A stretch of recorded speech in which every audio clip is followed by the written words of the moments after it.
Good morning, and thank you again for joining us. This is Mark Morris with Word of Faith Fellowship, and we're so glad that you're listening today. We have so enjoyed sharing with you the wonderful things that Jesus has done in our lives at the Word of Faith Fellowship. If you've been listening to the past radio programs, we've actually had over 120 of our members sharing with you. And so we're wanting you to get to know who we are at the Word of Faith Fellowship. And also, more importantly, we're wanting to share about Jesus Christ, because that's what really matters to us. And so today, I have another church member with me, Liz Rose Berry. She is actually the owner and operator of the Cafe at the Mall, and she is going to share with you about what God has done in her life. Some of you may have been to a restaurant. It's a wonderful place to eat. And so she wants to share with you how God led her to the Word of Faith Fellowship, but more importantly, how God led her to himself. So with that, Liz, go ahead and share your testimony. Okay, thank you, and good morning, everyone. Most people in the county do know me from my restaurants, my businesses, Cafe at the Mall and Cafe to Go, but my history here in this area goes way back before that. Both of my grandparents are from Spindale, North Carolina, and my great-grandfather, he was an educator here, and he also helped found Spencer Baptist Church. Of course, that was before my time. So my grandparents and a lot of my great-aunts and uncles and cousins were all involved in the mills here in the county. And so I grew up coming here to Spindale and visiting, and Forest City, visiting all my relatives as I was growing up. So eventually my grandparents moved to Shelby, North Carolina, which is where I grew up. And of course my grandfather was there in the mills working there. My mother met my dad. Of course, we eventually, by the time I was 5 years old, ended up, in Shelby for my childhood years. I'm the oldest of three children. I have a brother Jim and a brother John. And we grew up a pretty normal family. My parents both worked. My dad worked in finance and vehicles. Then he started a leasing company with a gentleman from Charlotte. And then by the time I was in junior high, he decided to go out on his own. I did want to say my mother was an educator too, and she actually operated kindergarten in our home during my elementary and junior high school years for about 10 years before kindergarten went into public schools. So we had a lot going on. They both worked very, very hard. So Dad decided to go out on his own and start his own company. And this was when I was in junior high. And I never knew they were struggling financially because they always gave us, so many fun things to do. Me and my brothers were very involved in the community, a lot of activities, a lot of school activities. We grew up going to church there in Shelby, pretty much all the time involved with the youth group there and that. By the time I hit my teenage years, this was in junior high, like a lot of teenagers, they start wondering what's going on with their life, and you start feeling unsettled, and that was the same with me. I started seeking, what am I here for? What are the answers to life? What is my purpose in life? And even though I grew up in the church, I really didn't know that I could pray to God to really lead and guide me and direct my life. I knew you could pray. I very much knew there was a God, but I just didn't have that next step that I needed. So I ended up, my teenage years and on in, as I'm going to keep telling about, I ended up seeking God, looking for fulfillment, looking for answers, and I was a very daring, adventuresome young person. I would try about everything. Nothing could keep my attention because I was seeking. I was looking for fulfillment. And so I would try this, this sports, this activity, this hobby, this degree, this area of interest, this relationship, this friendship, all of this. So I thought I was doing great, okay? I really thought I was happy and great, but there was always that longing inside. After I graduated from high school, I decided to go to North Carolina State University to study wildlife biology. And the reason I had decided to study wildlife biology is I thought I wanted to become a scientist and study grizzly bears. for some reason. But I had a great love of the outdoors, and I just thought that's what I was supposed to do. Now, my mother was always a pretty strong woman, and for some reason she didn't react that time when I announced my plans for school. And we were going down. She was taking me to Raleigh, and she just very sweetly said, "Why don't you consider majoring in nutrition?" And for really one of the few times in my life, I listened to her, and I said, "Okay." So I ended up graduating from much safer than studying grizzly bears. Yeah, you look back and you realize that God's hand really was on your life, you know. So anyway, so I went to North Carolina State. Then I went to East Carolina, where I graduated in foods, nutrition, and institution management. And in this career path, you always need to do your master's. So I finished there, and I went down to Atlanta and enrolled at Emory University and did my clinical nutrition training there. When I think before I even finished, I got a job at Eggleston Hospital for Children, which is the teaching hospital there, and great training. I was in clinical. I did hyperalimentation, cystic fibrosis, the preemies, the neonates. Of course, that was the center for a lot of very sick children. Mm-hmm. And I loved it. I put my heart into it, but it was tough just because of the condition of the children. I wanted to continue my pursuits, which I thought were very valid. Mm-hmm. And so I decided to move to Colorado, where I could pursue all of my outdoor activities and also work. So I ended up working for 2 practitioner groups there in the valley that I lived in, which was Southern Colorado. And I worked for the American Heart Association. I worked for some sports clubs, helping do the nutrition and the eating and counseling people. And I want to go back to a little bit of my family so I can bring this all together. I was my brothers and I, we always had good time. We always, did trips together. We had a lot of fun. My little brother was like 6 years younger than I, and he was a real sweetheart. But he got left out of a lot of things because of his age. So in high school, I decided that he really needed a big sister and he needed a friend. So he became one of my dearest, closest friends. He followed me around. We, the neighborhoods, I took him places with me. And so all throughout college and all throughout my work, because we had a lot of similar interests, the outdoors and all that, we spent time together. He'd actually come and visit me, and we made some really big plans for when he got out of school. So he, when I was in Colorado, he attended Appalachian State University, and he was majoring in business. And in December of 1985, my entire family came out to Colorado to spend a week skiing and sightseeing and all of that. And one night, John and I were the last 2 off the slope. We were in Taos, New Mexico, and he and I were driving a half hour back to where I was living in Colorado. And I started saying, John, because I could always persuade him to do things, John, why don't you just drop out this next semester and stay here in Colorado, and we'll ski and we'll hike, and you can enroll in this little community college here and finish up. And I really thought he would do it, but he said he couldn't. And the reason there were several reasons why, but the main reason is he was graduating that spring. So I literally, on this ride back to my house, I started crying and just begging him to please stop, that next semester and join me. It didn't matter because I had actually skipped a year or a semester of college, and I felt like he could do that too. So he wouldn't. So he went back to school, and I went back to work. And so we had talked a few times because that February I was planning to join him when he came to Colorado for spring break.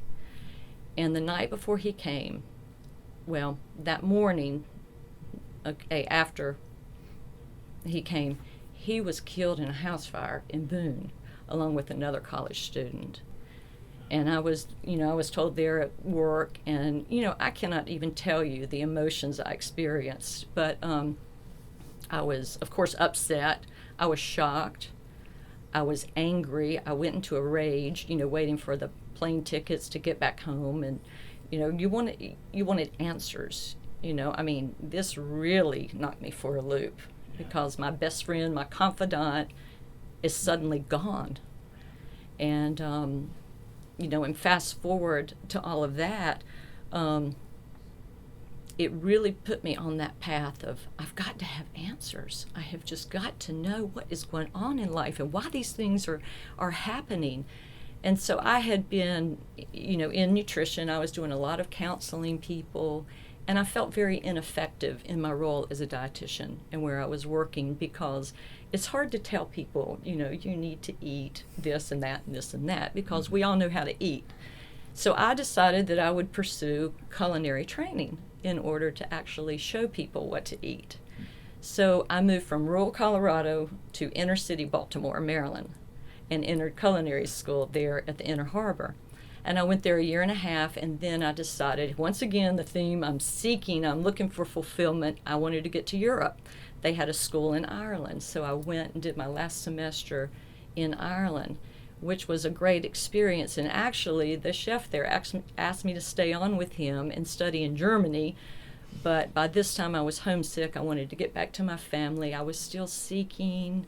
I just didn't know what to do. And so I did come back home, and I ended up getting a job in Atlanta, Georgia, to pursue some of my studies. And I was there 1 to 2 years.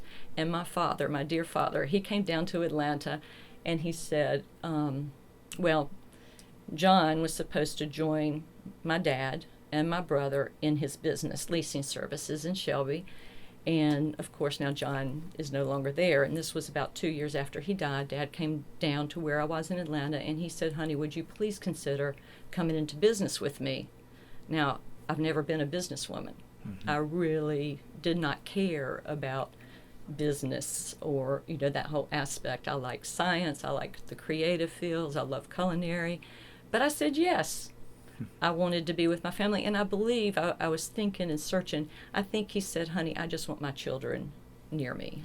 And you can understand after he lost his youngest son. Sure. So I said yes. So I packed up from Atlanta. I moved on back to Shelby.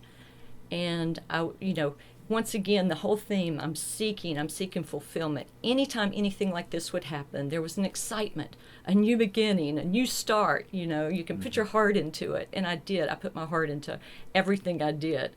And sometimes that was good, and sometimes it got me in a lot of trouble. But so I'm back there in Shelby, and I'm really enjoying working with my dad and my brother. But once again, now on top of my seeking and searching for answers, I've got the grief because I did not know Jesus at that point. Mm-hmm. And so after a year or two, the torment got worse and worse. And I remember I was living in an apartment in Shelby, and I literally got on my knees and I said, God, I'm afraid you're the answer to everything. And I got up. That's all I prayed. And within a week or two, an old high school friend of mine and I connected there in Shelby. And he was a Christian. And I thought, well, that will be different. And so we struck up a relationship and dear friends, and we were very, very close. And through him, I met Kent Covington, who was going to Word of Faith. And so my friend said he was going to go to Word of Faith because he was seeking and searching just as much as I was. And when he came back from that service, he said, Liz, you have got to go to this church. It is incredible. You are going to love it. So the next Sunday, I did go to the service. And now I come from a denominational church, so I walked in, and we had prayer that day. And the whole congregation came together to pray with their whole heart, very fervently and loudly. And I had never experienced anything like this.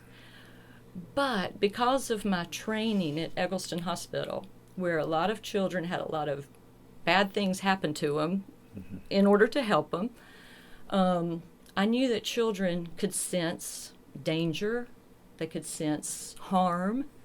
And I watched these children in this prayer that I'm sitting there going, what is going on? They're peaceful. Even babies were asleep on their parents' shoulder. I was settled. I'm like, and now I know it was the presence of God that I felt. I've never left. What year was that, Liz, when you first came? That was in 1991, I believe. And that was it. You kept coming. You never left since then. I've been coming faithfully for 27 years, if you do the math right. So that was in 1991, and I'm still working for my father. And I started reading my Bible. I started listening to the message that was coming forth at church. Peace started coming to my heart. Answers started coming. I would seek God in His Word. I mean, for the first time in my life, it was the right direction. I was so amazed. And of course, deliverance came to me. Healing came to my heart. It didn't happen immediately.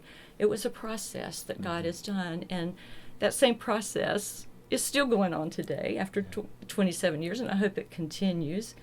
There is a scripture that's very dear to me that I want to share, and it's in John 15, and it says, "Any branch in me that does not bear fruit, He cuts away, and He cleanses and repeatedly prunes every branch that continues to bear fruit, to make it bear more and richer and more excellent fruit." And that's the work of God in my heart and my life. So I knew as I was working for my dad and coming to church that I started learning about the call of God. And as I prayed, I knew there was something God wanted me to do.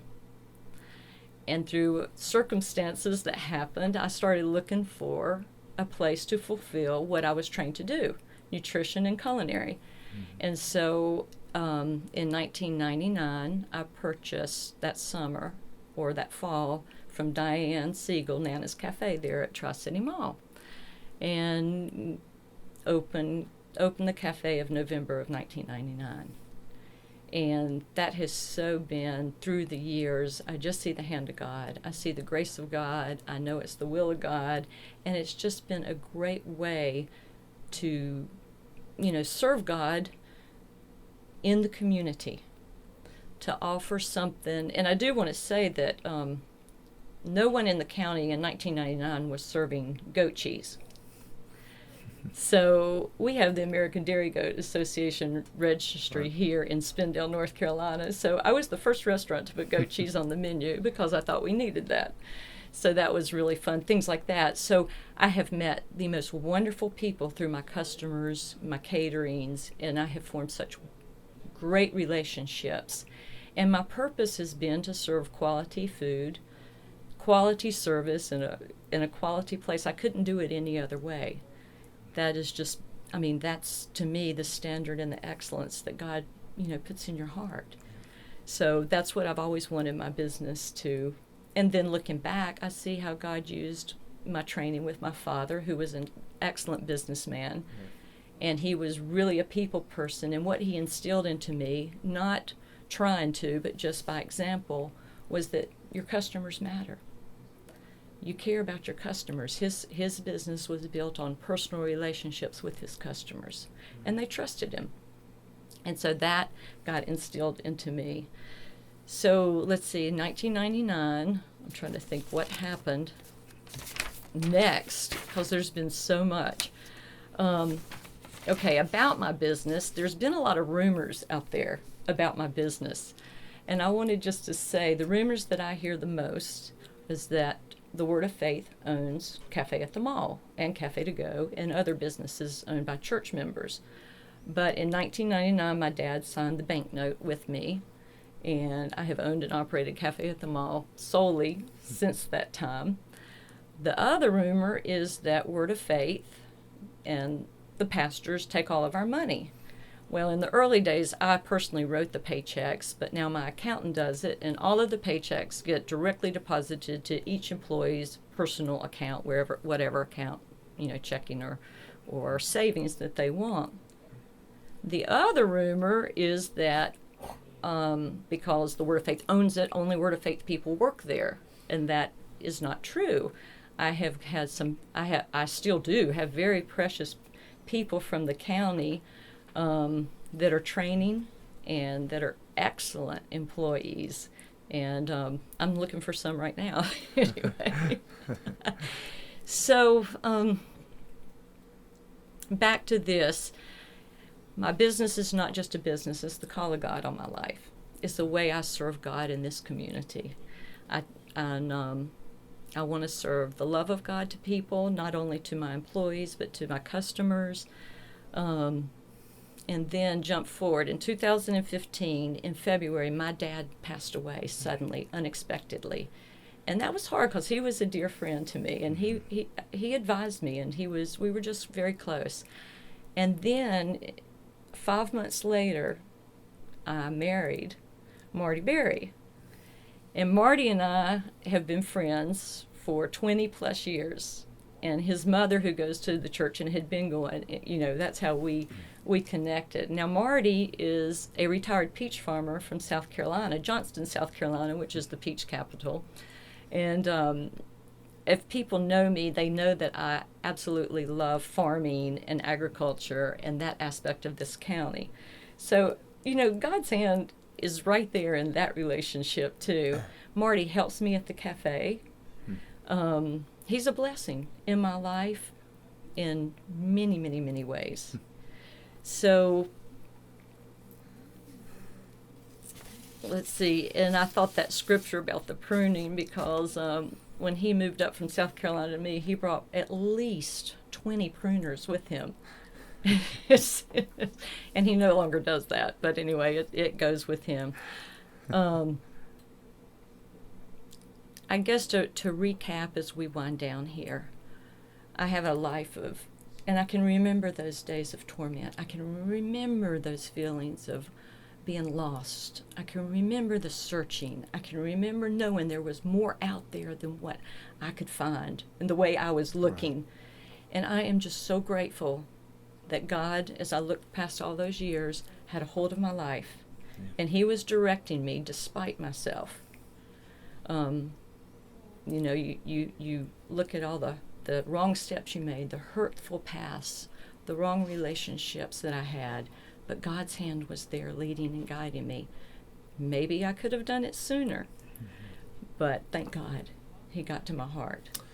That's great, Liz. What a wonderful testimony. You and I were talking earlier, and you were sharing with me how you so looked to all of these things for fulfillment. You were mentioning that you were into rock climbing. I'm trying to picture Liz Rose rock climbing, but you were doing all these things, skiing and outdoors, and then you'd go into the nutrition career, and then you'd go move to Colorado to be in the nature scene and this and that, and you were looking for fulfillment, and we were talking about that, how people do that. We've all done that, where you look to things for fulfillment, and you go from place to place, and you ended up in this place, in this city, but yet through it all, you never had that fulfillment until you stepped in God's plan for your life. Right. And part of God's plan for your life, for you to get to know him, was coming to the Word of Faith Fellowship, of all places, right here next to where you grew up. And God had that in your life's plan. And I just think about how God has a hold of our lives. And it's amazing how when you came here, you knew it was right. You traveled the world, but here you come into the church, and God told you, this is where you're supposed to be. This is the place where you're going to get to know him. And then the next step was part of the plan of God. You opened your restaurant, and it just so fit right into the call of God in your life. And what I've seen this in my life, I've seen this in so many people's lives, is that when we submit and we surrender to God and we say, God, I really want your will for my life, it's amazing how everything falls into place. He'll give you the job. He'll give you the husband that you're supposed to have. He'll give you the relations that you're supposed to have. Everything falls into place when we actually just surrender and we say, God, I just want your will. Just like you did that night when you got on your knees in your apartment, you said, God, you're the answer.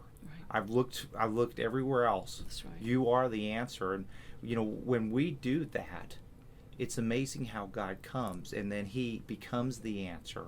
He fulfills all the desires that we have, the desires that we have in our heart to be useful, to be who God's called us to be. And here you are every day being such a blessing in our county and showing the love of God to people as they come to your restaurant. So what a great testimony. And for you listeners, as you heard, some of you may have been to the cafe at the mall, and now you know the story of the owner behind all of that great food that's there. And so I just encourage you to do just like Liz did.